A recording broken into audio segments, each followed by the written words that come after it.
In the last video, we talked about the impact that design has on your ability to sell. But this is actually only one of the tricks that you have up your sleeve.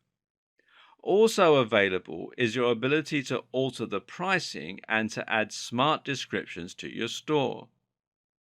This can not only make your items more affordable and therefore increase the number of people who can and will spring the cash for them, but it can actually have a range of subtle psychological effects as well.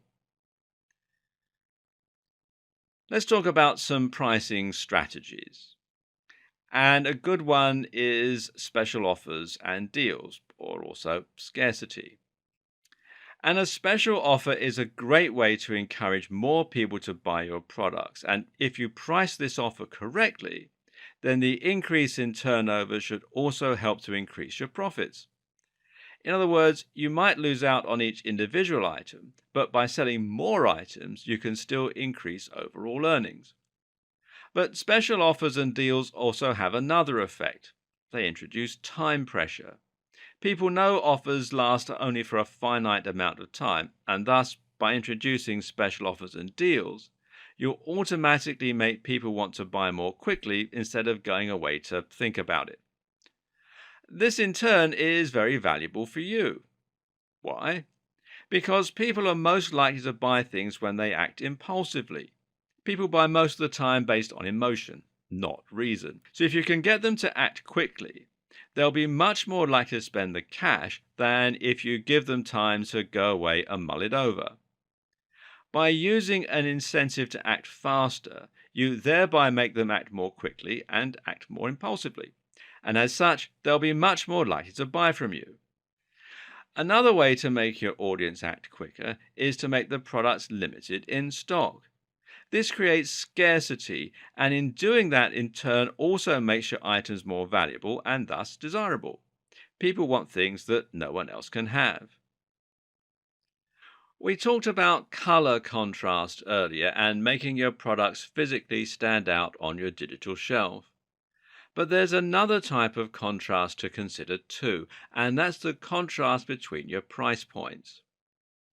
Whether we like it or not, our brains tend to automatically judge the value of something by comparing and contrasting it with other things. Something expensive only seems expensive, often, insofar as it is expensive compared to other things. What this means is that you can easily make something look a lot more affordable by putting it next to something very expensive.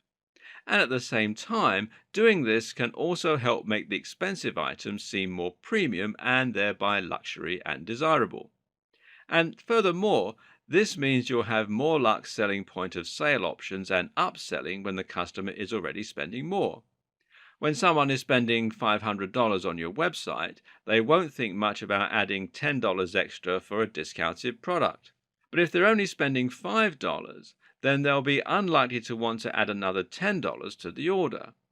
Think about this when choosing what to upsell and how to utilize POS. Another option is to let your customers create their own bundles. Now, bundling essentially means that your customers can choose precisely which items they want and which ones they don't need, and thereby they can save money by buying in bulk but not ending up with items that they don't want. Bundling is very effective because it ensures that you have at least one option for every type of buyer. At the same time, it makes people feel as though they're getting a better deal while actually encouraging them to spend more in your store. It's a genuine win-win scenario. When pricing your products, you might decide to include a high ticket item that will land you a large amount of profit per sale. The aim is that just a couple of sales of this item will be enough to keep you in profit, and in this regard, you might actually use your other products in order to encourage sales of those high ticket items. For example, if you sell a lot of expensive products, consider adding something cheap so your customers can get used to shopping with you in a low risk manner. This way, you can overcome the barrier to sale so that all you have left to do is encourage your visitors to spend the money on that product. Another thing that can make a big difference is the way you write descriptions for your products. Here, your objective is to make sure that people act on impulse and are moved to spend money right there and then rather than going away to think about it. To that end, good persuasive writing for sales will need to focus on the emotional aspect of the product, and this means that you're going to emphasize the value proposition. A value proposition basically describes how a product will improve someone's life.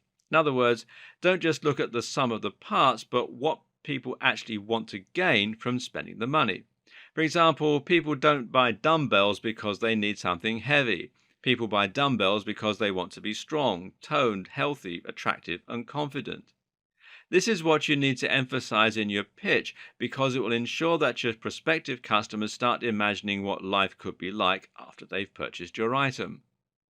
Meanwhile, try to get people to imagine what your product will be like to own. Companies like Apple always use words like feel and touch a lot, and emphasize how quickly they can get their hands on it. Finally, there's split testing. We've seen how color, layout, and even wording can improve the effectiveness of your store and help you to get more sales. If you get all this right, then you'll be improving your optimization to increase conversions. But the question is how to know if everything that you're doing is working. And to answer that question, you can use something called split testing. This basically means creating two different listings for the same product, one using a red font, for example, and one using a blue font. You then observe how each listing performs over time and ultimately compare the results to see which design got the most sales. Once you have your answer, you adopt the winning change, and this way you can evolve your site over time until it's perfectly optimized to convert the highest percentage of visitors possible into paying customers.